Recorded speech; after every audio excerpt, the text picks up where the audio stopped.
కోడ్తో కనుక్కోవచ్చు. అలాంటి వారి మీద లేకపోతే గన డెఫినెట్గా అది నకిలీ కిందికే అని చెప్పేసి చెప్పడం జరిగింది. సో మేమంతా ఏదో ఒక ఇనిషియేట్ అన్న తీసుకున్నాడు. చాలా రోజులకి తను చేసిన గతంలో జరిగిన దానిలకు ఇప్పుడు జరుగుతున్న తప్పిదాల మీద చర్యలు తీసుకునే భాగంగా ఏదో స్పందిస్తున్నాళ్ళే అనుకున్నా. పొద్దున్న లేస్తానే కానీ అతను ప్రెస్ మీట్ పెట్టిన నెక్స్ట్ డే చూస్తేనే తిప్పుకొచ్చి మళ్ళీ ఎవరైతే లేవనెత్తినారో, ఎవరైతే రెడ్ హ్యాండెడ్గా పట్టుకున్నారో మా పార్టీ మీదే మళ్ళీ బురద జల్లే కార్యక్రమం, మా పార్టీ నాయకుని మీదే బురద జల్లే కార్యక్రమం చేయడం చూస్తున్నాం. నిన్న మా జోగి రమేష్ కూడా ప్రెస్ మీట్ పెట్టినాడు. ఐఎమ్ రెడీ ఫర్ ది లై డిటెక్ట్, కానీ దీంట్లో కూడా నేను రెడీగా ఉన్నాను, చెక్ చేయండి, మీరు నాకు దీంట్లో గన దోషిగా తేలితే నేను ఏ దానికైనా కానీ సిద్ధమే అని చెప్పినారు. మీరు కంప్లీట్గా గన ఈ సినారియో గన చూస్తే ఏ విధంగా ఈ మద్యం కుంభకోణానికి సంబంధించి, ఈ కల్తీ మద్యానికి సంబంధించి ఏ విధంగా జరిగిందో మనం చూస్తే, ఎప్పుడో 3వ తేదీ మలకల చెరువులో ఈ మద్యపానం దీనికి సంబంధించి, కల్తీ మద్యానికి సంబంధించి ఎక్సైజ్ పోలీస్ వాళ్ళు ఆ రోజు పట్టుకొని 3rd పట్టుకున్నారు. 4th రోజున అక్కడ లోకల్ ఎడిషన్లోనే ఈ విధంగా రావడం జరిగింది.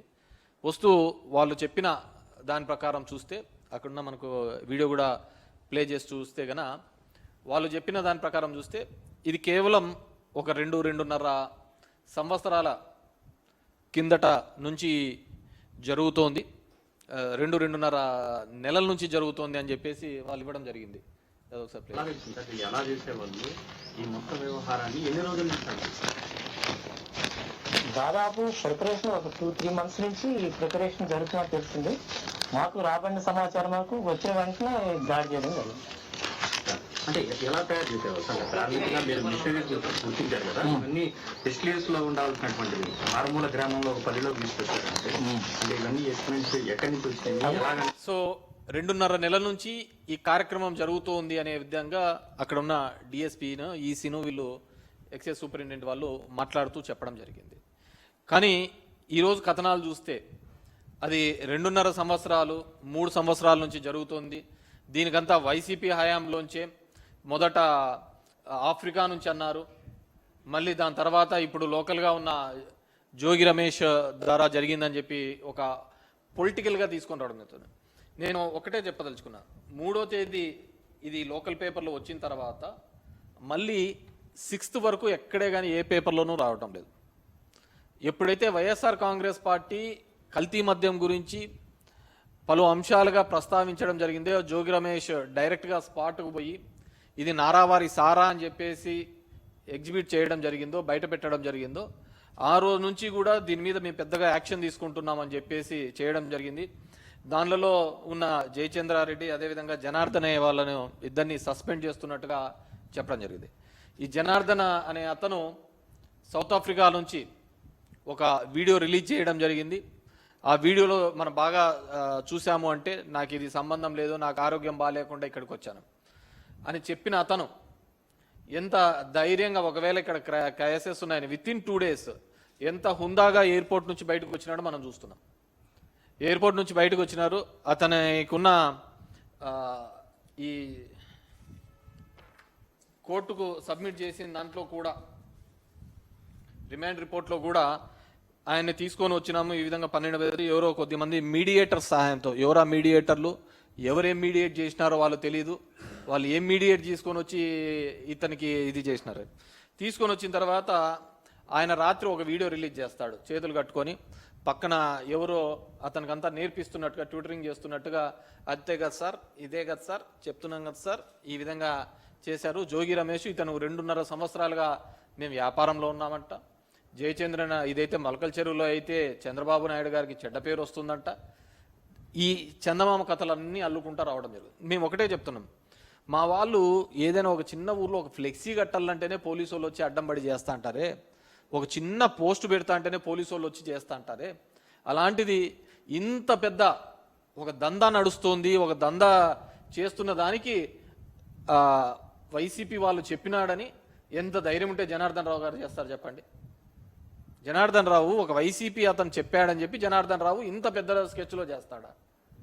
గవర్నమెంట్లో ఇలాంటివి ప్రోత్సహించకపోయింటే, నేను సింపుల్ థింగ్ చెప్తాప, మా గవర్నమెంట్ ఉన్నప్పుడు టు బీ హానెస్ట్ చెప్తున్నా, హైదరాబాద్ నుంచి కానీ బెంగళూరు నుంచి కానీ ఒక 2 బాటిల్ తీసుకొని వచ్చా అంటే పోలీసు వాళ్ళు అడ్డం పడి నిలబెట్టేసి జైల్లో వేసిన సందర్భం.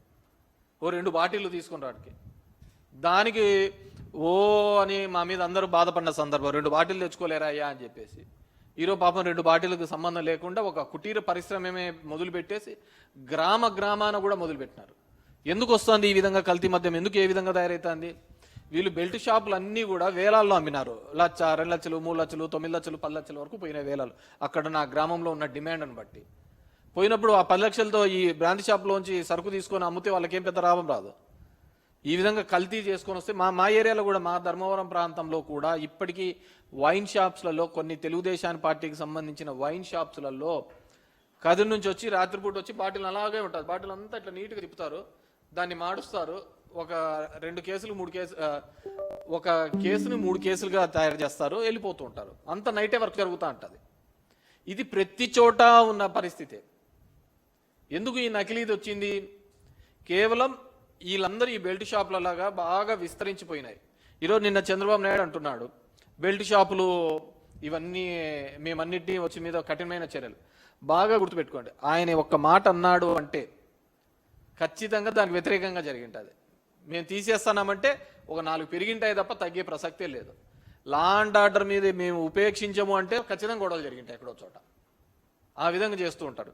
సో ఈరోజు వైఎస్ఆర్ కాంగ్రెస్ పార్టీ మీద ఈ విధంగా రుద్దే ఒక ప్రయత్నం నిజంగంటే కూడా నీచాది నీచమని. అందుకే నిన్న జోగి రమేష్ కానీ, వైఎస్ఆర్ కాంగ్రెస్ పార్టీ కానీ ఒక థర్డ్ పార్టీ ఎంక్వైరీ చేయాలి అని చెప్పేసి సిబిఐ పార్టీకి మేము సిబిఐ దీని మీద ఇన్వెస్టిగేషన్ చేయాలి అని చెప్పేసి. ఎందుకంటే ఇక్కడ ఉన్న వాళ్ళు సిట్ అంటే సిట్టు, స్టాండ్ అంటే స్టాండ్. ఒక జగన్మోహన్ రావు అనే అతను వచ్చి, జనార్దన్ రావు అని వచ్చేస్తాడు, వచ్చి ఒక స్టేట్మెంట్ ఇచ్చేస్తాడు, ఒక వీడియో పెడతాడు. అసలు ఈ ఇన్వెస్టిగేషన్ ఆఫీసరు ఈ విధంగా వీడియోస్ ఏ విధంగా లీక్ చేస్తాడు? తన ముందర ఇన్వెస్టిగేషన్ కాన్ఫిడెన్షియల్గా జరగాలి, జరిగిన తర్వాత వీళ్ళంతా నిందితులు, వీళ్ళంతా ఈ విధంగా జరిగిందని. అది ఏ పార్టీ వాళ్ళు ఉన్నా కానీ ఒక ఇన్వెస్టిగేషన్ అంటే ఆ విధంగా జరగాలి. వీళ్ళు కల్పిట్స్, వీళ్ళు దొంగలు, వీళ్ళు దొరికారు, వీళ్ళు ఈ పద్ధతిలో చేశారని చూపించాలి. కానీ దాన్ని పొలిటికలైజ్గా చేయడం, అది పొలిటికల్గా ఇబ్బంది కలిగించాలి అవతల పార్టీని అనే ప్రయత్నం చేయడం నిజంగంటే, మీరు దీనికి ఏదన్నా కానీ ఒక లాజికల్ కంక్లూజన్గా ఎక్కడ దొరికారు అని మూలాలు కనిపెడితే ఇక్కడికి ఆగుతుంది. అది మిగతా పార్టీల మీద రుద్దే కొద్దీ ఖచ్చితంగా తెలుగుదేశం పార్టీకి అదేవిధంగా నష్టం కలుగుతుంది తప్ప లాభం కలుగుతుంది. మీకు ఎవడు సలహాలు ఇచ్చాడో ఏమో కానీ అన్ని అవతల పార్టీ మీద బురద జల్లండి, తర్వాత మీకు మేలు జరుగుతుంది అనే పద్ధతికి అది నిజంగంటే తప్పుడు ఆలోచన. ఖచ్చితంగా ఇబ్బంది పెట్టే పరిస్థితి తెలుగుదేశం పార్టీకి. ఎందుకంటే ఇంతకుముందు విజయవాడలో కూడా కాల్మనీ జరిగినప్పుడు అలాగే జరిగింది. అంత కాల్మనీ అనగల మళ్ళీ ఎవడో వైసీపీ వాళ్ళు ఉన్నారని చెప్పేసి దాన్ని చేసే ప్రయత్నం చేస్తున్నారు. కానీ ఈరోజు ఎందుకంటే చంద్రబాబు నాయుడు నిన్న ప్రెస్ మీట్లో చెప్పినారు 30,000 మంది చనిపోయినారు. ఈ షోమి 1 పోస్ట్ మార్టం దట్ ఈ గత ప్రభుత్వంలో మద్యం వల్ల చనిపోయినారని ఒక పోస్ట్ మార్టం చూపించండి, ఒక కంప్లైంట్ చూపించండి. ఈరోజు చాలా మంది చెప్తున్నారు, లోకేష్ చెప్తున్నాడు మేమే కనుక్కున్నాము, మేమే దీన్ని కల్తీ మద్యాన్ని అరికట్టే ప్రయత్నం చేస్తున్నారు. ఖచ్చితంగా అరికట్టాలి చేస్తే తప్పే కాదు, కానీ ఈ విధంగా దొరికిన దాన్ని కప్పిపుచ్చుకునే ప్రయత్నం చేస్తున్నారు. ఆ కప్పిపుచ్చుకునే ప్రయత్నంలో భాగంగానే మీరు ఈరోజు వైసీపీ పార్టీ వాళ్ళ మీద ఇంకోరి మీద రుద్దే ప్రయత్నం చేస్తున్నారు. డెఫినెట్గా మీ అందరినీ కోరుకునేది ఏంటంటే, ఈ మీడియా ద్వారా తెలియజేసేది, ఎవరైతే దీంట్లో ఉన్నారో వాళ్ళు ఆ పార్టీ ఈ పార్టీ అని సంబంధం లేకుండా నిష్పక్షపాతంగా విచారణ జరగాలి అంటే అది ఒక సిబిఐ ద్వారానే, థర్డ్ పార్టీ ఇన్వెస్టిగేషన్ ద్వారానే జరుగుతుంది. మేము సిట్ అంటే సిట్టు, వీళ్ళంటే వేసినాం. దానిలో ఉన్న ఆఫీసర్లు అందరూ నాకు తెలుసు. మా జిల్లాలో ఎస్పీగా పనిచేసిన అతనే అశోక్ కుమార్. మా దాంట్లో ఒక ఎస్ఐ రెడ్ హ్యాండెడ్గా దొరికిపోయినాడు, ఒక అతన్ని డబ్బులు అడిగినాడని చెప్పేసి, సురేష్ అని. నేను కంప్లైంట్ ఇవ్వడానికి పోయినా ఆయన దగ్గరికి. ఆయన దగ్గర పోతే ఆయన అన్న మాటలు ఏంటంటే, వీళ్ళకి ఫోన్లో ఎట్లా మాట్లాడాలో తెలియదు అన్నాడు. ఫోన్లో డబ్బులు అడుగుతా వాయిస్ రికార్డింగ్ దొరికింది. దొరికితే ఒక సూసైడ్ని హత్య కిందికి చేసే దాని మీద అది రికార్డింగ్ దొరికితే మేము తీసుకుపోయి ఇచ్చినాం అతనికి.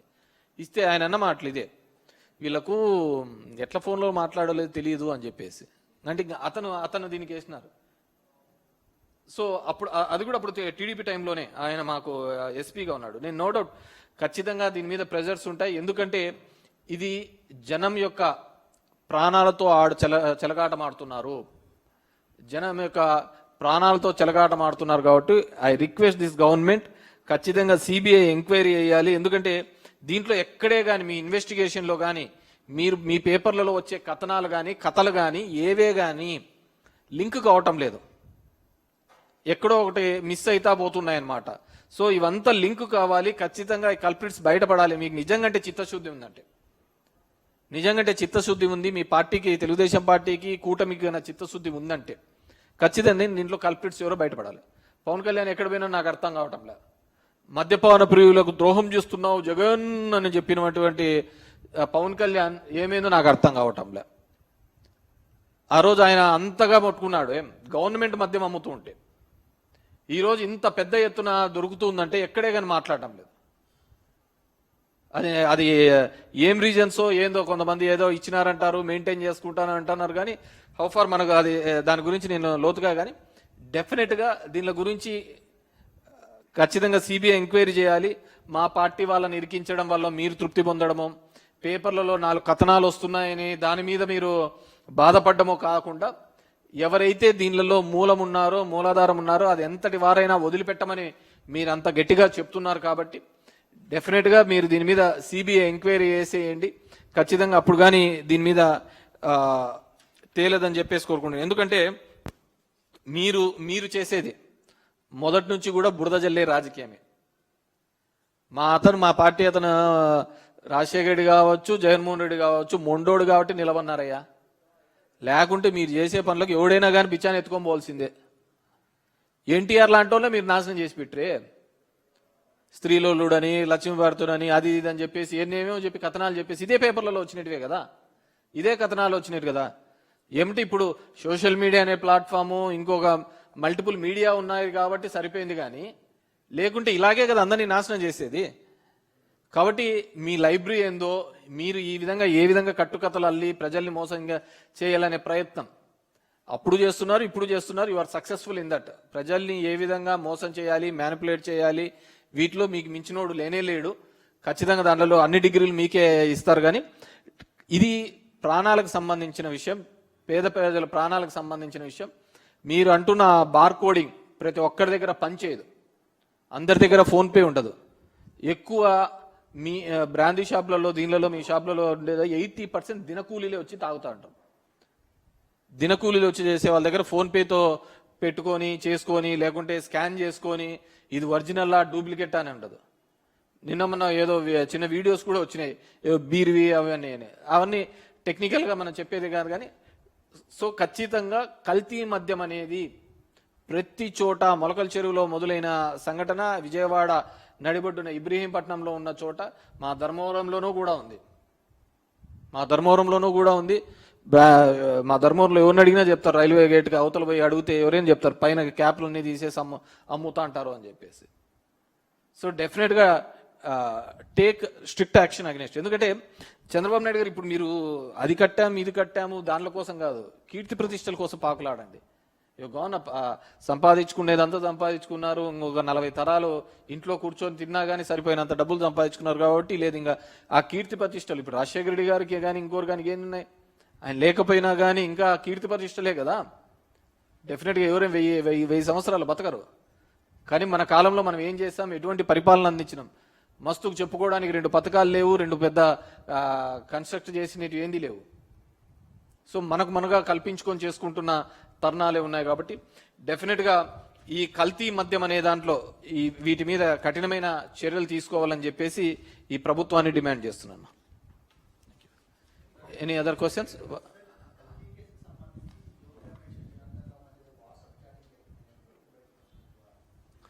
అవును, ఎవరో అంటున్నారు. నేనేమంటే ఇది ఏ పార్టీకి సంబంధించిన విషయం కాదు, పేద ప్రజలకు సంబంధించిన విషయము. ఖచ్చితంగా ఇక్కడున్న ప్రభుత్వంలో నేను చెప్పిన ఇవన్నీ ఉన్నాయి, ల్యాప్సెస్ ఉన్నాయి. ఈ ఇన్వెస్టిగేషన్ ఎలా జనార్దన్ రావు అనే అతను వస్తాడు, అతను సిట్టుకు వచ్చిన తర్వాత వీడియో ఎలా రిలీజ్ చేస్తాడు, వీడియో రిలీజ్ చేయాల్సిన అవసరం ఏముంది, రిలీజ్ చేసిన వాళ్ళు ఎవరు, ఎందుకు చేయాల్సి వచ్చింది, నువ్వు కాన్ఫిడెన్షియల్గా ఉంటే ఈ డాక్యుమెంట్స్ అన్నీ కూడా కోర్టుకు సబ్మిట్ చేయి. అతని స్టేట్మెంట్స్, కన్ఫెషన్ స్టేట్మెంట్స్ అన్ని కోర్టుకు సబ్మిట్ చేయండి. ఈ లీకులు ఎందుకు ఇవ్వాలి? దానికే సిట్ ఉండేది. ఇన్వెస్టిగేషన్ ఏజెన్సీ ఎప్పుడు ఆ విధంగా లీక్ లీకూడదే. ఇన్వెస్టిగేషన్ ఏజెన్సీ కేవలం కొన్ని పత్రికలకు మాత్రమే ఎందుకు లీక్స్ వస్తున్నాయి? ఈరోజు మా పార్టీ వాళ్ళ మీద పెట్టిన దానిలో కేవలం కొన్ని పత్రికలకే ఇన్వెస్టిగేషన్ లోపల 4 గోడల మధ్య జరిగిన చర్చ ఈ విధంగా బయటకు వస్తుంది. అక్కడ కదా మిమ్మల్ని అందరూ అనుమానపడుతున్నది. అక్కడ కదా మీరు ఈ విధంగా తప్పుడుగా చేస్తున్నారు, తప్పుడు విధంగా కేసులు పెడుతున్నారు అని చెప్పేసి.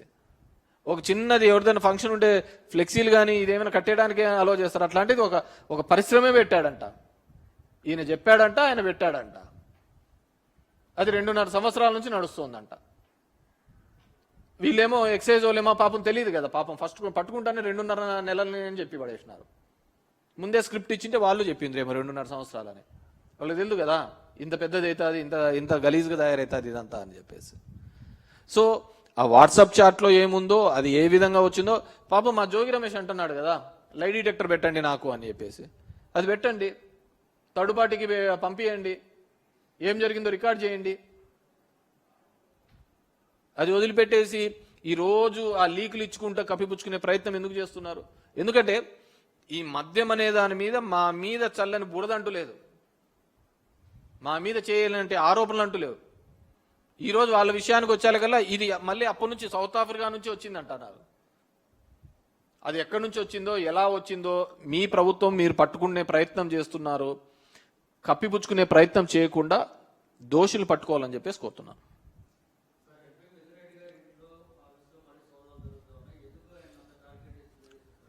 డెఫినెట్గా నేను ముందే చెప్పాను, వైఎస్ఆర్సీపీ వాళ్ళు డెఫినెట్గా ఈ 5 సంవత్సరాల్లో మినిమం ఒక 10 కేసులన్నా అందరికీ ఉండాలా.